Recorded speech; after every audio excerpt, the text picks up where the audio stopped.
আসসালামু আলাইকুম। Channel I সংবাদে আপনাদের সবাইকে আমন্ত্রণ জানাচ্ছি আমি আল আভি জাহান। বিস্তারিত সংবাদের শুরুতেই জানিয়ে দিচ্ছি ফ্রেশ আটা ময়দা সুজি সংবাদ শিরোনামগুলো। নারীর প্রতি সহিংসতার প্রতিবাদে শাহবাগে কলেজ শিক্ষার্থীদের সড়ক অবরোধ, ধর্ষণের সর্বোচ্চ শাস্তি মৃত্যুদণ্ড নিশ্চিতের দাবি।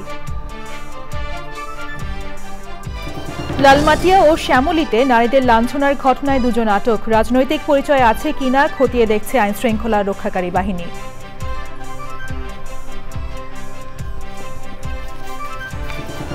স্বাধীনতা পুরস্কারের জন্য 6 জন মরণোত্তর সহ মোট 7 জনের নাম আনুষ্ঠানিকভাবে ঘোষণা, শহীদ প্রেসিডেন্ট জিয়াউর রহমানের পুরস্কার পুনর্বহাল। প্রবাসীদের জন্য প্রক্সি ভোট সময় উপযোগী মনে করছে নির্বাচন কমিশন, রাজনৈতিক দলগুলোর সাথে আলোচনা করে চূড়ান্ত সিদ্ধান্ত। এবং সাভারের আমিনবাজারে পাওয়ার গ্রিডের আগুন ফায়ার সার্ভিসের 15 ইউনিটের চেষ্টায় নিয়ন্ত্রণে, তদন্তে 5 সদস্যের কমিটি।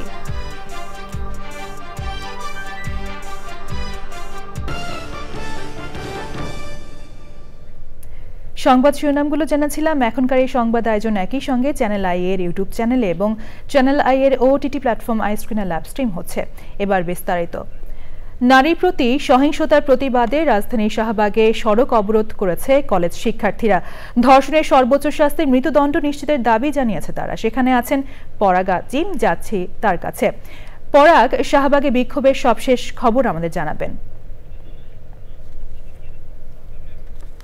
যে আসিয়া সহ সারা দেশব্যাপী যে ধর্ষণ হচ্ছে, সেই ধর্ষণের বিচারের দাবিতে এবং ধর্ষকদের দ্রুত বিচার এবং প্রকাশ্যে বিচারের দাবিতে আজকে কয়েকটি সংগঠন এবং কলেজের শিক্ষার্থীরা, ঢাকা বিশ্ববিদ্যালয়ের শিক্ষার্থীরা ঢাকা বিশ্ববিদ্যালয় ক্যাম্পাস এবং শাহবাগে তারা বিক্ষোভ মিছিল সমাবেশ করেছে।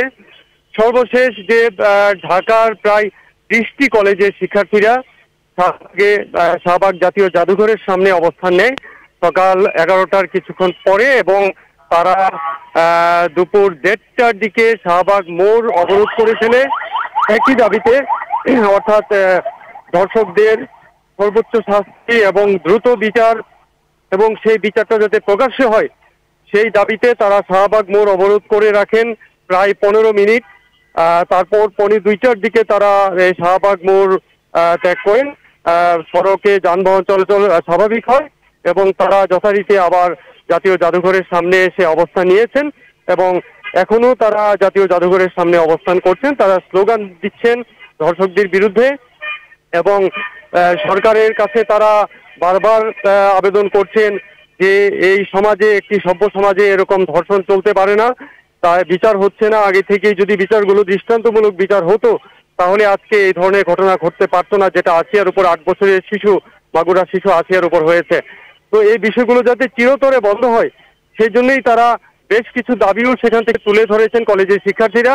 6টি দাবির 1 নম্বরে কিন্তু তারা রেখেছেন যে ধর্ষকদেরকে জনসম্মুখে অর্থাৎ প্রকাশ্যে তাদের ফাঁসি এবং বিচার নিশ্চিত করা, এবং আরো কিছু দাবি আছে যে দ্রুত বিচারের জন্য দ্রুত তদন্ত সম্পন্ন করা এবং তদন্তের সময় যাতে ধর্ষিতাকে সেফে রাখা যায়, নিরাপদে এই কাজটি সম্পন্ন করা হয় এবং এটা যাতে অ্যাওয়ারনেস তৈরি হয়, মানুষের মধ্যে যাতে সচেতনতা তৈরির জন্য সরকার কাজ করে এবং মানুষও যাতে সচেতন হয়। এরকম বেশ কিছু দাবি তারা সরকারের কাছে উত্থাপন করেছেন এবং তারা বলেছেন যে এই দাবি পূরণ না হওয়া পর্যন্ত তারা শাহবাগ এলাকা ছাড়বে না। আজকে সন্ধ্যা ইফতারের আগ পর্যন্ত তারা তাদের প্রস্তুতি রেখেছেন এবং এই দাবি পূরণ না হলে পরবর্তী দিনগুলোতেও তাদের কর্মসূচি অব্যাহত থাকবে বলে আমাদেরকে জানিয়েছেন। আভি, ধন্যবাদ পরাগ। রাজধানীর বনানীতে ট্রাক চাপায় এক নারী পোশাক শ্রমিকের মৃত্যুর ঘটনায় চালককে আটক করেছে গোয়েন্দা পুলিশ। লালমাটিয়া ও শ্যামলী স্কয়ার এলাকায় নারীর প্রতি সহিংসতা ও অসৎ আচরণের অভিযোগে দুজনকে আটক করা হয়েছে। তাদের রাজনৈতিক কোনো পরিচয় আছে কিনা তা খতিয়ে দেখছে আইনশৃঙ্খলা বাহিনী। শাকের আদনানের রিপোর্ট। বনানী চেয়ারম্যান বাড়ি এলাকায় সোমবার সকালে রাস্তা পার হওয়ার সময় ট্রাক চাপায় নিহত হন পোশাক কর্মী মিনারা। গুরুতর আহত হন দুজন পোশাক কর্মী। ওই ঘটনায় বিক্ষুব্ধ সহকর্মীরা সড়ক অবরোধ করে দিনভর বিক্ষোভ করেন। ওই ঘটনায় সোমবার মধ্যরাতে ট্রাক চালক টিটন ইসলামকে কেরানীগঞ্জের কলাতিয়া থেকে আটক করে ডিবি। রাজধানীর লালমাটিয়ায় 1 মার্চ প্রকাশ্যে ধূমপানকে কেন্দ্র করে দুই তরুণীকে শারীরিকভাবে লাঞ্ছিত করার ঘটনায় রিন্টু নামে এক ব্যক্তিকে মোহাম্মদপুর থেকে গ্রেপ্তার করা হয়েছে।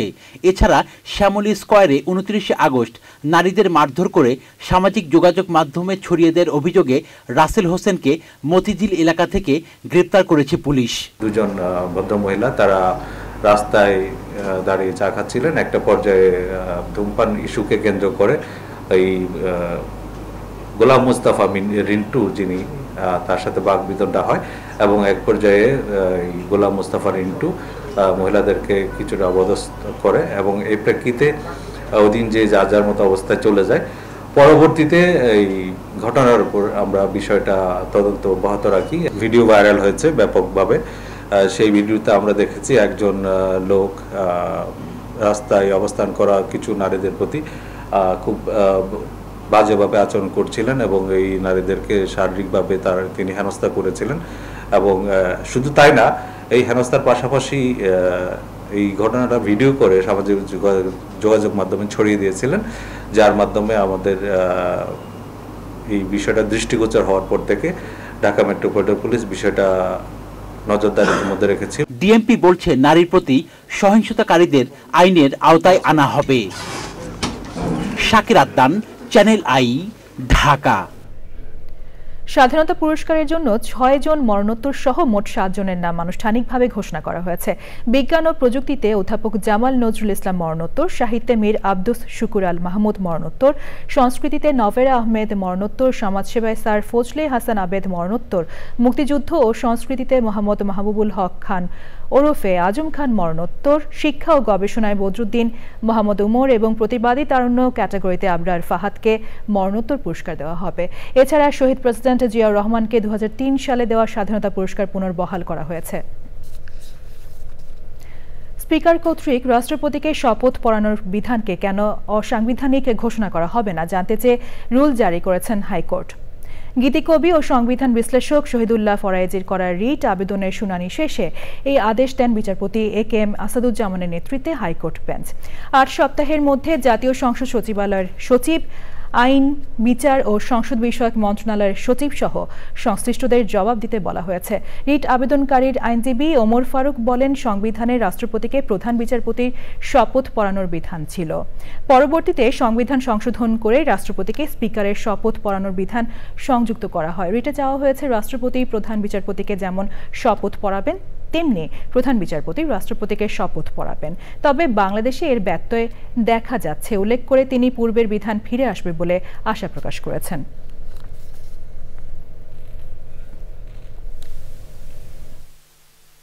আজকে আমরা শুনানি করেছি। শুনানির পরে আদালত সন্তুষ্ট হয়ে রুল জারি করেছেন এবং রুল জারি করেছেন senior secretary, ministry of law, justice and parliamentary affairs, cabinet secretary এবং the registrar general supreme court of Bangladesh.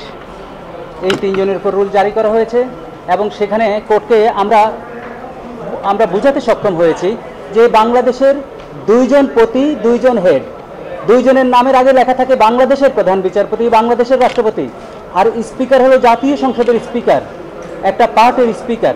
তাই আমরা বলেছি যেটি বাংলাদেশের আমাদের প্রভিশনাল কনস্টিটিউশনে ছিল যে রাষ্ট্রপতিকে প্রধান বিচারপতি শপথ পড়াবেন, যেটি দীর্ঘদিন চলে আসছে। শুধু 74-এর অ্যামেন্ডমেন্টে 7-8 মাস স্পিকার পড়াতো, এরপরে আবার দীর্ঘ কয়েক বছর 2011 সাল পর্যন্ত চিফ জাস্টিসে পড়াতেন। 11 সালে 15th অ্যামেন্ডমেন্টের মাধ্যমে আবার 74 সালের যে অ্যামেন্ডমেন্ট ছিল এটা রেস্টোর করে স্পিকারের কাছে নেওয়া হলো। সুতরাং আমরা মনে করি আমাদের সংবিধানকে এবং সাংবিধানিক এই প্রতিষ্ঠান এই বাংলাদেশের প্রধান বিচারপতির মানকে সমুন্নত রাখার জন্য আজকে যে রুল ইস্যু হয়েছে, পরবর্তীতে রুল হিয়ারিংয়ের মাধ্যমে, রুল অ্যাবসলিউটের মাধ্যমে আমরা আমাদের ঋত গৌরব আমরা ফিরে পাবো। প্রবাসীদের ভোট দেওয়ার জন্য প্রক্সি পদ্ধতিকে সময় উপযোগী মনে করছে নির্বাচন কমিশন। এই পদ্ধতিতে দেশে নিজের আস্থাভাজন কারোর মাধ্যমে ভোট দিতে পারবেন প্রবাসীরা। নির্বাচন কমিশনার আবুল ফজল মোহাম্মদ সানাউল্লাহ জানিয়েছেন, এ বিষয়ে রাজনৈতিক দলগুলোর সাথে আলোচনা করে চূড়ান্ত সিদ্ধান্ত নেওয়া হবে। নাজিব বেগের রিপোর্ট। দেশের 1,30,00,000-এর বেশি নাগরিক প্রবাসে থাকেন। তাদের ভোটাধিকারের বিষয়ে কোনো উদ্যোগ বা পরিকল্পনা এতদিন দৃশ্যমান হয়নি। গত 16 ডিসেম্বর জাতির উদ্দেশ্যে দেয়া ভাষণে প্রধান উপদেষ্টা ডক্টর মোহাম্মদ ইউনূস বলেন, এবার প্রবাসী বাংলাদেশিদের ভোট দেওয়া নিশ্চিত করতে চায় সরকার। নির্বাচন অনুষ্ঠানের জন্য যে সমস্ত সিদ্ধান্ত জরুরি সেই সমস্ত বিষয়ে তাড়াতাড়ি ঐকমত্য সৃষ্টি করা। কোন পদ্ধতিতে প্রবাসীদের ভোট নেওয়া যায় এ নিয়ে কাজ করছে নির্বাচন কমিশনের সংশ্লিষ্ট কমিটি। প্রবাসীদের 3টি পদ্ধতিতে ভোটের প্রস্তাব দিয়েছে তারা। এগুলো হলো সময়ের মধ্যে সম্পাদনযোগ্য পোস্টাল সিস্টেম, অনলাইন সিস্টেম এবং প্রক্সি ভোট। তবে প্রক্সি ভোটকেই সময় উপযোগী মনে করছে ইসি। আগামী নির্বাচনের জন্য যদি সত্যিকার অর্থে আমাদের প্রত্যাশা পূরণ করতে হয় এবং মাননীয় প্রধান উপদেষ্টাও যেটা বলেছেন সেইভাবে যদি আমরা প্রবাসীদের প্রত্যাশাটাও যদি আমরা পূরণ করতে চাই তাহলে আমাদেরকে প্রক্সি ভোটিংয়ে যেতে হবে। আমরা প্রথমে ভেবেছিলাম নিকটাত্মীয় দিব, তো নিকটাত্মীয় দেখা যাবে তাহলে আমাদের অপশনটা লিমিটেড হয়ে যাবে। নিকটাত্মীয় ডেফিনেশন আমরা তৈরি করেছিলাম, পরে আমরা সেখান থেকে সরে এসে প্রস্তাব করতে চাচ্ছি উনিই নির্বাচন করুক, উনি কাকে দিবেন। চূড়ান্ত সিদ্ধান্ত সংশ্লিষ্টদের সাথে আলোচনা করেই নেওয়া হবে। ওয়ার্কশপের মাধ্যমে আমরা যেটা ডেভেলপ করতে চাই সেটা হচ্ছে একটা সিস্টেম আর্কিটেকচার। এই যে 3টা পদ্ধতি সাজেস্ট করা হলো, এই 3টা পদ্ধতির 3টা আর্কিটেকচার ডেভেলপ করার, তারপরে আমরা বিভিন্ন স্টেক হোল্ডারের সাথে এটা নিয়ে আলোচনায় বসতে চাই। সেইখানে যদি আমরা সর্বসম্মতভাবে দেখি যে এটা গ্রহণযোগ্য হচ্ছে, তখন আমরা সিস্টেম ডেভেলপমেন্টে যাব। বর্তমানে বাইরের 9টি দেশে ভোটার নিবন্ধন কার্যক্রম চলছে। শিগগিরই 40টি দেশে এই কার্যক্রম চালানো হবে। নাজিব বিক, চ্যানেল আই, ঢাকা। জুলাই আন্দোলনে চোখে গুরুতর আহতরা বেশ ভালো চিকিৎসা পেয়েছেন এবং তাদের প্রায় সবাই হাসপাতাল ছেড়ে যাওয়ার মতো অবস্থায় রয়েছেন বলে মত দিয়েছেন লন্ডনের মুরফিল্ড হাসপাতালের চিকিৎসকেরা। চক্ষু বিজ্ঞান ইনস্টিটিউটে শতাধিক রোগীর গত 7 মাসের চিকিৎসা প্রোটোকল পর্যালোচনা করে বিশেষজ্ঞ চিকিৎসকরা বলেছেন কারো কারো ভবিষ্যতে আবারও অপারেশন দরকার হবে। রিজভি নেওয়াজের রিপোর্ট। জুলাই আগস্টে ছাত্র জনতার গণ অভ্যুত্থানে অংশ নিয়ে গুলিতে গুরুতর আহত হওয়া প্রায় 700 মানুষ ভর্তি হয়েছিলেন জাতীয় চক্ষু বিজ্ঞান ইনস্টিটিউট হাসপাতালে। এর মধ্যে বড় একটি অংশ তরুণ শিক্ষার্থী। হাসপাতাল কর্তৃপক্ষ জানিয়েছে 300-র বেশি মানুষের অপারেশন হয়েছে। 2 চোখ সম্পূর্ণ সুস্থ হয়ে বাড়ি ফিরে গেছেন 56 জন। এই মুহূর্তে ভর্তি আছেন আরও 126 জন। 126 জন রোগী আমাদের ভর্তি আছেন। তবে অধিকাংশ রোগী এই মুহূর্তে হয়তো তাদের ইমার্জেন্সি সার্ভিসটা প্রয়োজন নাই, তারপরেও তারা হয়তো কিছুটা আশঙ্কায় ভোগেন যে বাসায় গেলে যদি চোখে কোনো ব্যথা হয়, পানি পড়ে, চোখ ফুলে যায়, এই ধরনের চিকিৎসা বাসায় বসে তো ওনারা পাবেন না। এই নিশ্চয়তার জন্য ওনারা মনে করেন যে হাসপাতালে থাকলে ওনাদের সার্ভিসটা হয়তো ভালো পাবেন। 8 থেকে 11 মার্চ পর্যন্ত প্রায় 120 জন রোগীকে আমাদের যে বিশেষজ্ঞ চিকিৎসক ডক্টর মাহিমুকিত এবং ডক্টর নিয়াজ ওনারা চিকিৎসা দিয়েছেন এবং 24 জন রোগীর অপারেশন সম্পন্ন হয়। এই ভয়ে হয়তো ওনারা চান না হাসপাতাল ত্যাগ করতে। আহত শিক্ষার্থী এবং তাদের পরিবারের চাহিদার প্রেক্ষিতে সরকার উদ্যোগ নেয় বিভিন্ন দেশ থেকে বিশেষজ্ঞ চিকিৎসক টিম নিয়ে আসার। চীন, নেপাল, ফ্রান্স, যুক্তরাষ্ট্র, সিঙ্গাপুরের পর পৃথিবীখ্যাত যুক্তরাজ্যের মুরফিল্ড হাসপাতাল থেকে একটি টিম এসেছে উন্নত চিকিৎসা দিতে। লুৎফে সিদ্দিকী সাহেবের সাথে যোগাযোগ করি, উনি জুলাই ফাউন্ডেশনের সাথে যোগাযোগ করে দেন। সিঙ্গাপুর বা থাইল্যান্ডে এখানে যারা চিকিৎসা করে তারা আমাদের লন্ডনের বা ইংল্যান্ডের অনেক হাসপাতাল থেকেই তারা ট্রেনিং করে আসে, আমরাই তাদেরকে ট্রেনিং দেই। এ পর্যন্ত প্রায় 25 জন মতো ডাক্তার এখানে বিদেশ থেকে আমরা পাঠিয়েছি এই দেশে। বুলেট পেশেন্টস আমার মনে হয় 100 উপরে দেখছে। 24 অপারেশন করছে আর ইনশাল্লাহ সব ঠিক আছে। আমার খুব খুশি লাগে আমরা বাংলাদেশি মানুষ, এই সব ডাক্তার খুব ভালো সার্জারি করছে, খুব emergency surgery July, August, September করছে। আমি সব রোগী দেখছে। ওনারা আটকাই গেছে হসপিটালে 8 মাস 9 মাস থেকে বসে আছে, আর কি করা যায়। আমাদের ইচ্ছে হচ্ছে ওনারা বাসায় যেতে, চাকরি হোক, পড়াশোনা হোক, get on with their life না। বিশেষজ্ঞ চিকিৎসকেরা জানিয়েছেন এদেশের মানুষ চাইলে আবারও চিকিৎসা দিতে আসবেন তারা। রিজভিন আওয়াজ, চ্যানেল আই, ঢাকা। সম্প্রতি ম্যাটস ও ডিএমএফ ইস্যুতে স্বাস্থ্য মন্ত্রণালয়ের সিদ্ধান্তের প্রতিবাদ ও 5 দফা দাবিতে দ্বিতীয় দিনের মতো কর্মবিরতি পালন করেছেন সারা দেশের বিভিন্ন হাসপাতালের ইন্টার্ন চিকিৎসক ও মেডিকেল কলেজের শিক্ষার্থীরা। খুলনা মেডিকেল কলেজ হাসপাতালের মিড লেভেল ও ইন্টার্ন চিকিৎসকরা সকাল 10টা থেকে দুপুর 12টা পর্যন্ত নিজ নিজ কর্মস্থলে না গিয়ে কর্মবিরতি পালন করেন। ইন্টার্ন ডক্টরস অ্যাসোসিয়েশনের ডাকে চিকিৎসকরা এই কর্মসূচি পালন করেন। সকাল 10টায় হাসপাতালের আউটডোর ও ইনডোরের সব কাজ বন্ধ রেখে মূল ফটকের সামনে অবস্থান নেন আন্দোলনকারীরা। পরে বিক্ষোভ মিছিল ও সমাবেশ করেন চিকিৎসকরা। কর্মসূচি চলার সময় হাসপাতালে রোগীদের জরুরি চিকিৎসা সেবা অব্যাহত ছিল। ম্যাটস শিক্ষার্থীদের দাবিকে অযৌক্তিক উল্লেখ করে শাটডাউন কর্মসূচি পালন করেছেন টাঙ্গাইল মেডিকেল কলেজের শিক্ষার্থী ও ইন্টার্ন চিকিৎসকরা। সকালে টাঙ্গাইল মেডিকেল কলেজ চত্বরে বিক্ষোভ করেন তারা। বিক্ষোভকারীরা বলেন, দেশের স্বাস্থ্য ব্যবস্থার দীর্ঘদিনের সমস্যা সমাধানে মৌলিক পরিবর্তন প্রয়োজন।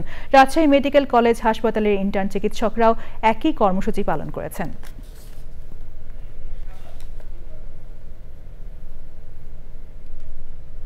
সাভারের আমিনবাজারে পাওয়ার গ্রিডের একটি ট্রান্সফরমারে আগুনের ঘটনা ঘটেছে। ফায়ার সার্ভিসের 15টি ইউনিটের প্রায় 2.5 ঘন্টার চেষ্টায় আগুন নিয়ন্ত্রণে আসে। ফায়ার সার্ভিস বলছে আগুন পুরোপুরি নিভতে সময় লাগবে। এই ঘটনায় কেউ হতাহত হননি। আগুনের কারণ ও ক্ষয়ক্ষতি নিরূপণে 5 সদস্যের কমিটি করেছে পাওয়ার গ্রিড কোম্পানি। জাকিয়া আক্তারের রিপোর্ট। সকাল 7:15টার দিকে সাভারের আমিনবাজার পাওয়ার গ্রিডের ট্রান্সফরমারে আগুন লাগে। আশপাশের বিভিন্ন স্টেশন থেকে আসা ফায়ার সার্ভিসের 15টি ইউনিট আগুন নিয়ন্ত্রণে কাজ করে। 2.5 ঘন্টার চেষ্টায় আগুন নিয়ন্ত্রণে আসে। আর দুর্ঘটনা হওয়ার আশঙ্কা নেই বলে জানিয়েছে ফায়ার সার্ভিস। তৈলের আগুন একটু ভয়াবহতা প্রথম বেশিই থাকে এবং এটা নির্বাপন পদ্ধতি যেটা সেটাও একটা ক্রিটিক্যাল পদ্ধতি, তো সে কারণে আমাদের ইউনিটগুলো একটু বেশি লেগেছে। সম্পূর্ণ নির্বাপন হতে কত সময় লাগবে এটা বলা বড় মুশকিল, বাট আমরা কাজ করছি, আগুন আর ছড়াবে না। ঘটনাস্থল পরিদর্শন করে সাভার উপজেলা নির্বাহী কর্মকর্তা জানিয়েছেন আগুনের ঘটনায় 5 সদস্যের তদন্ত কমিটি করা হয়েছে। তদন্ত কমিটি রিপোর্ট প্রদান সাপেক্ষে কী পরিমাণ ক্ষতি হয়েছে এবং আগুনের সূত্রপাত কিভাবে হয়েছে সেটা হলো যে তদন্ত প্রতিবেদন উল্লেখ করা থাকবে। আগুনের কারণে আশপাশের এলাকায় বিদ্যুৎ সরবরাহে কোনো সমস্যা হচ্ছে না বলে জানিয়েছে Aminbazar power grid company. Zakia Akter, Channel I, Dhaka. সংবাদের এই পর্যায়ে নিচ্ছি বিরতি। ফিরে এলাম বিরতির পর। এবার রয়েছে নিটল টাটা কৃষি সংবাদ।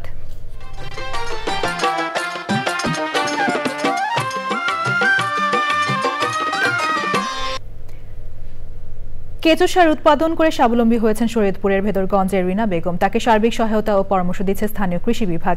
কৃষি সংশ্লিষ্টরা বলছেন, কেঁচো সার ব্যবহারে মাটির উর্বরতা শক্তি সুরক্ষিত হওয়ার পাশাপাশি নিরাপদ খাদ্য নিশ্চিত হচ্ছে। এবার প্রকৃতি সংবাদ।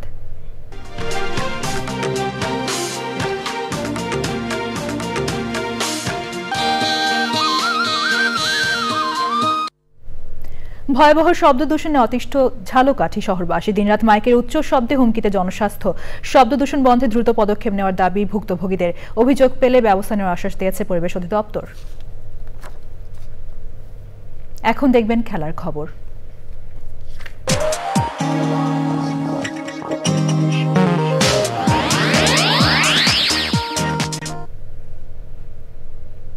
ইউফা চ্যাম্পিয়ন্স লিগ ফুটবলের রাউন্ড অফ 16-এর ফিরতি লেগের খেলা শুরু হচ্ছে রাতে। কোয়ার্টার ফাইনালে ওঠার লড়াইয়ে মাঠে নামছে Barcelona, PSG, Liverpool, Inter Milan, Bayern মিউনিখের মতো জায়ান্টরা।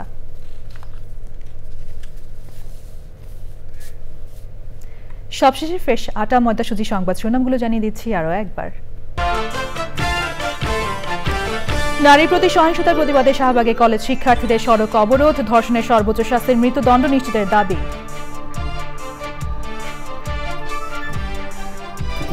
লালমাটিয়া ও শ্যামলীতে নারীদের লাঞ্ছনার ঘটনায় 2 জন আটক। রাজনৈতিক পরিচয় আছে কিনা খতিয়ে দেখছে আইন শৃঙ্খলা রক্ষাকারী বাহিনী।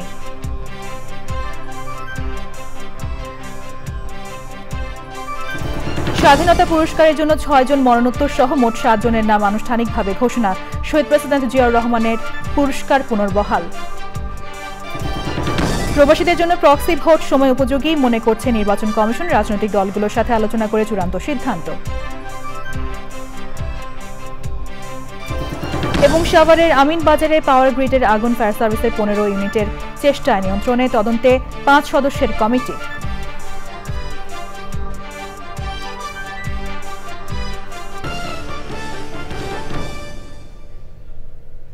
চ্যানেল আই এর সর্বশেষ সংবাদ জানতে ভিজিট করুন channelionline.com-এ। যুক্ত থাকুন আমাদের সোশ্যাল মিডিয়া প্ল্যাটফর্মগুলোর সাথে। পরবর্তী শীর্ষ খবর দেখার আমন্ত্রণ জানিয়ে শেষ করছি। ধন্যবাদ সবাইকে।